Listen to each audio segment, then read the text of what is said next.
This is a common thing that a lot of parents really struggle with. It's maintaining a clean room. A lot of parents will say their teen room is a mess, right? An absolute mess. They can't even walk in there. They've got clothes on the floor. They've got trash everywhere. They've got trash all over their desk, Post-its everywhere. And you've bought them cubbies, you've labeled things for them, you've helped them organize things, and a week later, everything looks the same. They can never maintain it. Right? We all know and can see what this child's room looks like. Other parents really struggle because you have ADHD yourself, right? And so consistency and maintaining spaces is really difficult. So you struggle with it, your child struggles with it, and a lot of parents feel really guilty about be struggling with this because they're unable to support their child in the way that their child possibly would benefit. Just know that the strategies that I share with you will be helpful for both you and your child, all your family members. And then also, it's some of us feel guilty for not holding them accountable, for saying we will do things and then not sticking to it, right? So, or we work off incentives. So we're going to pay you $10 to maintain your room really clean. Research shows that extrinsic incentives like this do not work for students long term. They will work for the short term, but not long term. Again, some students, especially those who have ADHD, will need some sort of incentive to kind of kickstart the process. And then once they start seeing the intrinsic value in all of this, then they begin to implement the strategies and maintain the space on their own. They just need a little bit of dopamine to kind of get started and kickstart the consistency. Again, we want everyone to remember that your way of something looking organized may be different from your child's way, right? So again, I really want to emphasize this because a lot of times, I remember when I was a teen, my mom used to, full story, true story, I shed a lot. I have really long and thick hair, and I used to shed a lot in my bathroom. And my mom used to always make me clean the bathroom, right, after I combed my hair in the mornings. And I would swear that I would comb every strand of hair. But when my mom came in to check, somehow she found 20 other strands, right? So, there was a ton going on there. I was doing my best to maintain the floor clean. Meanwhile, she did not see this, and no fault to her, right? She did not know I had ADHD and struggled with things at the time. But there are many ways so your definition of what clean and organized may be different. And we know that our children with ADHD struggle with working memory, right? So the ability to juggle simultaneous tasks, and a lot of times struggle with visual spatial skills. So, the ability to kind of organize and see their space around them. So these students, if your child struggles with visual spatial skills, will tend to get left and right mixed up, and also will, if you tell them, the milk is on not the milk, that would be maybe not too easy, right? But if we say the whipped cream's in the refrigerator, they may not find it. They're opening the door and they're looking around and they may not see it, right? That was me as a child. So again, it's really important to be flexible here, to be super understanding of your child, because we don't know what they're struggling with. If you do have a neuropsychological report, those reports give us as educational therapists a lot of information, which we use to share with your child. We want to teach them and show them how to be compassionate with themselves, right? So again, we're always teaching our students how their brain is wired so that they understand themselves, and then we can problem solve with them. Okay, so I'm going to, again, go into 9 concrete steps that should help, and they are pretty sequential. So I really want to emphasize that cleanliness, organization is a learnable skill. This is something that is developed. It is not something that we are born and innate with, right? Sometimes some students will seem like they're a bit more organized or like things a certain way with others, but that's developed. If you struggle with keeping your space organized, that can be developed as well, right? Our brain is really plastic. And just because a habit has formed doesn't mean that we can reform that habit, our brain is beautiful. It's great. So the first step, so step number one is we really need to empathize with your child, right? You will get nowhere without empathizing with them. So even if you're having the most difficult time on finding something, empathy, by the way, means that you're stepping into their shoes.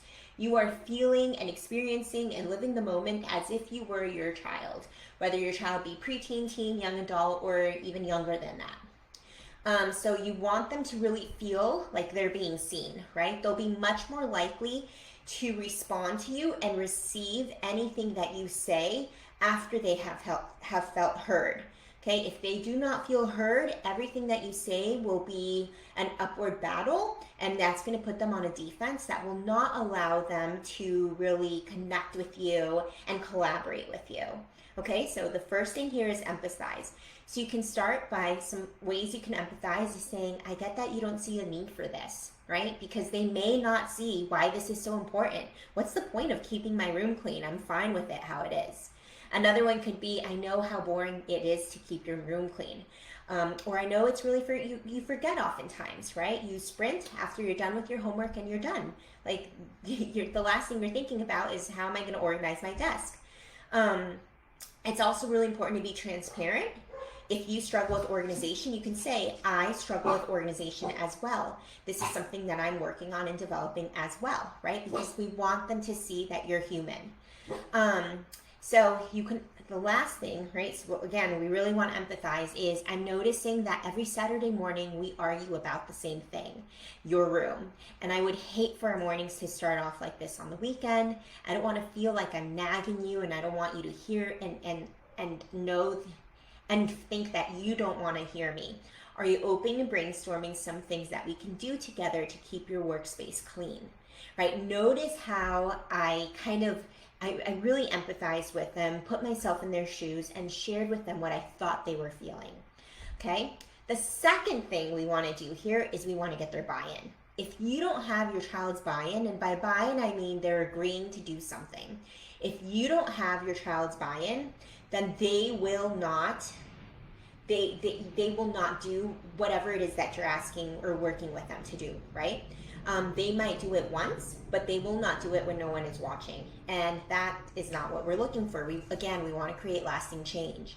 So some ways you can instill a buy-in from your child is to instill values for them, right? Their discipline, their development. Let's say they really want to go and watch the football game. Well, keeping their workspace clean might help them find their supplies faster, which would allow them to go watch their football game. Share your perspective with them without sounding like you're judging or nagging. So again, just really your perspective, like we did in the first example. You know, I'm noticing that we're arguing about this. I hate to argue with this and to start our mornings like this. I can't imagine how that must feel for you. I also don't want to feel like I'm nagging you. I can sense how annoying that might be for you, right? So we really want to take their perspective, share it with them without sounding like we're judging or nagging, and be mindful of the tone you use here too, because even if you're saying the sweetest things and you're empathizing with them, but if your tone doesn't show your compassion, they're not going to believe it, right? So you need to believe it yourself in order to come out like this. And then also, you can also paint a picture of how they would benefit from working on their workspace, right? So for example, if they're constantly rushing in the mornings to put their supplies away, well, you could say, how would you like this morning to look different? Maybe they want to start the morning a lot calmer. Maybe they want to stay in bed more, right? So maybe they want to sleep more. So it's like, what is it for them? We need to figure out what is it for them that is helping them or going to help them to see the value or the purpose in maintaining their workspace clean. For some, it can be your friends are coming over and they, you need to keep your workspace clean. They want their room to be clean. So maybe it's okay, well, what's a way to hold you accountable? Maybe it's scheduling play dates or friends to come over every once in a while. That supports the accountability. I do that when people come over. That is when we clean our spider cobwebs outside. All right, the third thing here. So again, we want to, figure out something that's important for them. because they usually don't think this is an issue because it's not bothering them yet. Okay, it's not bothering them yet, and they may not be aware of how it's bothering them. So sometimes when we, again, without judgment, we hold up a mirror. I noticed that you were really panicked this morning, right? Then they begin to become much more self-aware of how their disorganization is coming in the way of their life. Okay, step three is we want to start small. So again, don't tackle the whole room at once. Don't ask them to do everything at once. That's really overwhelming for a child, especially your children who have ADHD. This is a part of executive function skills, right? We want to start really small, make it feasible, make it manageable. So maybe it's just, okay, we're just going to tackle the top of your desk. Maybe it's one drawer. Maybe it's just this part of the floor, right? Maybe it's this corner. So we really want to start small and make it concrete. And ask them where they would like to start first. What area would they like to start first? Maybe they want to start with an area that's not too messy, right? So again, some kids just need an easy first step to get started. So maybe you want to start with the cleanest part of the room and then work your way up from there. Step number 4 is decide on what the first step is, which is, okay, how do you define organized and clean versus how they define organized and clean? So you guys must come up with an agreed upon definition of what feels good for both of you. And this is where I really ask all parents to be really flexible, because something that, again, your expectations of organization for them right now may be too high, right? We want to ease them into this. So if something starts off and it's too overwhelming and too hard, it's not going to motivate them to try and do this and be consistent with it. So start small, and let them be flexible, let them do things their way, give them some structure, some support, but allow them to take leadership here. This is really important, because if you allow them and give them their space, they will have much more ownership over keeping this workspace clean. So again, start small, have an agreed upon definition, and be okay with it, right? So again, be flexible with it. You may want to take a picture of what this organized or clean version looks like, so that you guys can have a visual to come back to as proof that this is what you guys agreed on, because they will forget, or you will forget. Step 6, step 5, let me see. We have 1, 2, 3, 4, 5. Step 5. Okay, so we want to ask them what they think would help. Okay, so again, we don't want to start off with your advice or your solutions. Just ask them, what do they think would help? In this way, you're collaborating with it. Okay, let them think. You're igniting their problem-solving skills. Even if you think you know the right way or you have the right answer or a better strategy, just ask them. You'll notice a shift. You're shifting the responsibility to them, that this is their responsibility, this is their space, and that you're trusting them to keep it organized and trusting the strategies that they use. This will also support their decision-making skills, not only this day, but down the line as well, right? They're learning from each experiences, and they're trusting themselves with things. So again, ask them for what they would need help with. They're much more likely to do something when they've shared it with you than when you've told them how to do it. Okay, step number 6 is ask if they'd like your suggestions or if they'd like to go online to find something. Again, so remember, we first started with asking them for their input. Now you're asking them if they'd like to hear your input. This is super important. They may or may say yes, they may say no. If they say no, that's okay. You can say, okay, well, let me know if you're interested in hearing it later, or can I ask you about this later? Most of the time, they'll say, sure, do you have another suggestion, right? Then you can share with them your way of doing it. Less is more with students. Do not make this complicated with your child. You want to keep your discussion with them really short and sweet, because you will lose them. You will lose them, so keep it short and sweet. You can share with them some strategies that have worked. So, color coding, labeling bins. Color codings will work for some students, will not work for all students. Okay, because Color coding takes an extra cognitive step to put things in the right color. Some students just are going to work best where everything is quick and easy, which we'll get to later. But yeah, it has to be fast, easy, quick, manageable, and like done in a few seconds. If the strategy is too complicated, you can expect for it not to be consistent. Okay, we need everything to be fast and easy. Those are the two key words here. So less is more for these kids, and everything must have a home. If something, an item, does not have a home, it is going to float around and flounder around their room. I see this all the time. When we get something, we put it on the island, on the kitchen island, and if it doesn't have a home, it stays on the island, and it can stay on the island for weeks until I get really tired of seeing it, or my husband does, and then we move it, right? So if something doesn't have a home, it's not going anywhere. It's kind of lost. So they need to know exactly where everything's home is. You can also go with them online if they're open to it to find examples of what works for others. Attitude Magazine has a ton of articles with examples, but they define like bins, color coding, folders, and getting rid of things that you don't need or use anymore. So decluttering. Again, less is always more. Okay, seventh strategy. They choose a strategy. Okay, trust their strategy. Let them, again, you're allowing them to take ownership of things. They'll have much more buy-in with it, and they'll implement the strategy much more when they've chosen it. Step number 8, decide on when they will do this, right? So timing is everything. Think about, when are they most likely to stick to it? Maybe it's not on a Thursday or a Friday night because they're getting ready to check out, and Thursdays are usually like left for studying for tests on Friday. So when are they much more likely to stick to maintaining their room organized? I once had a student that said, I'm going to do it in the mornings.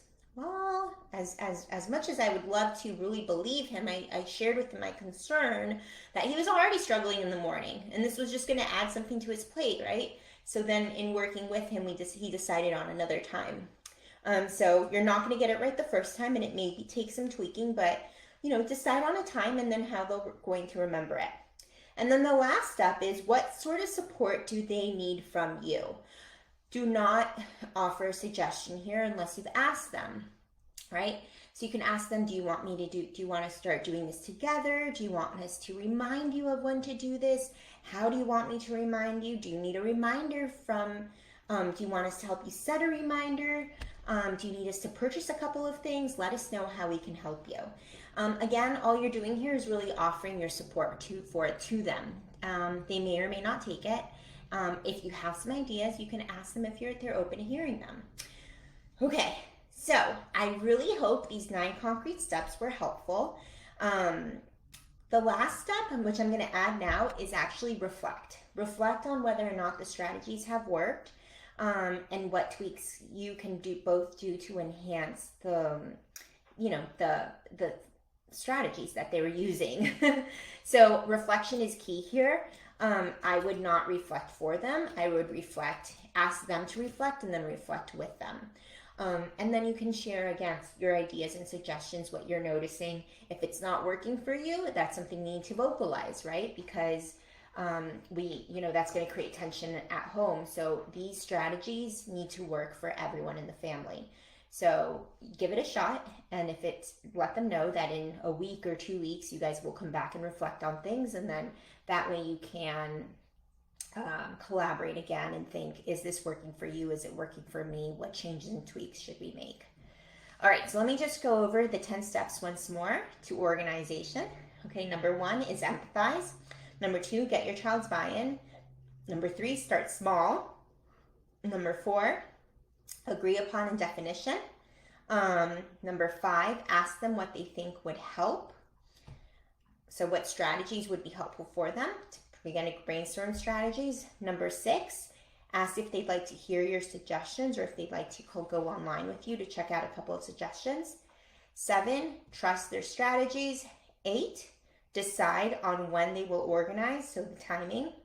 9, ask what support they may need from you. And 10, reflect.